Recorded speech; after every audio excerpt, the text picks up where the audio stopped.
Jonathan DeLuca, who writes in a lot. Fantastic. He writes in and says, hello, Ben and company. With all this Switch news creating a fair amount of concern amongst gamers, is it possible we're overreacting? Yes, the Switch launch lineup is light compared to past console launches, but is that really a bad thing? I, for one, wouldn't mind a platform that has a more refined library of games and find it kind of refreshing. I might be only playing 5 to 10 games on the Switch as opposed to 50 to 100 on my Xbox or PS4. Anyways, thanks for the show. Let me know what you guys think. I think people have a right to be skeptical considering what kind of, I was thinking about this morning actually when I was walking to work. I don't regret buying a Wii U. There were a lot of games that I'm really happy I played on there. And like I said, the stuff that came from Nintendo is really good. It's worth it for the hitchhiking mini game within Game & Wario alone. Mm-hmm. But at the same time, I did feel a little burned by it. Like I wish that there was that had a stronger library. It had more, it lasted longer too than it actually did, when you think back on it. And I think people just don't want it to be another situation. I think their hopes are just that it's a step up from the Wii U and not them repeating their same mistakes as before. Yeah. As far as the launch lineup specifically, I've been thinking a lot about it too. I understand it's light, even compared to Wii U, as we talked about on the podcast, it's light, but I'm growing more and more optimistic about it. Dantak's going to vomit in his mouth, I understand. I'm not But gonna vomit. realistically, Zelda appears to be a gigantic experience. On top of that, Puyo Puyo Tetris, which is fantastic. I'm excited to play that. And then also a new Bomberman game. That'll last me for months. That sounds great. There is a lot of launch lineups are like, we got to hit a bunch of genres. Yeah. I don't know if that's always necessary. Yeah.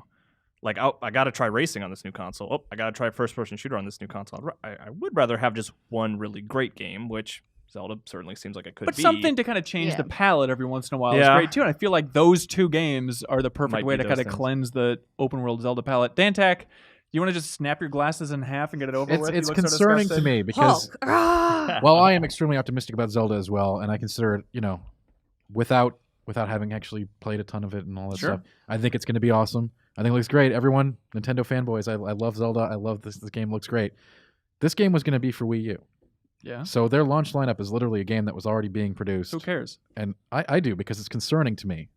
They have nothing else. What's coming down the line? A Mario game. And that's coming in 6 months. Well, there's plenty of Fire stuff. Emblem, SMT. Well, I know, but- Xenoblade Chronicles too, if you're an RPG Yeah, fan. But that's it's still there for really you. far off. But as Yeah. far as like the next big hit, it's going to be Mario Kart 8, which I believe is in April. Splatoon is also this year. Splatoon 2. Like they're yeah. going to Splatoon's a big be one. filling that year out with smaller releases along I just the way. think, for me, much of what we've seen is Nintendo continuing with the mistakes that we've become accustomed to now, and I'm not showing. I think it's too early to say that. It is man. too early. It is too early, but I just did it. But I think so. that's why. I just think that's why people are kind of like, concerned, and why they're not like entirely on board. It's like, I don't know. As I say, I don't know if I can take another Wii U situation. Again, I want to temper everything by saying I want Nintendo to be awesome, Yeah. and then this criticism Sure. comes from a place of many of my favorite game of all time is a Nintendo game. All right, But as far as the launch lineup, like you look at like PS4, like it wasn't overflowing, but Launch- it wasn't as light Sure. as this. But like you look back on it, okay, Knack and Contrast.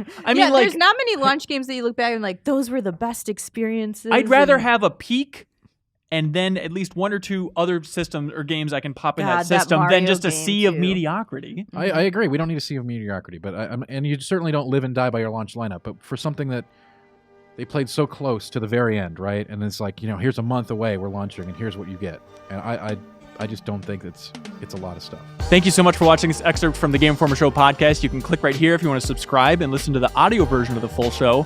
Full episodes air every Thursday, and they feature Game Informer editors sitting around talking about the biggest reviews, previews. We talk about exclusive impressions of Game Informer's cover stories.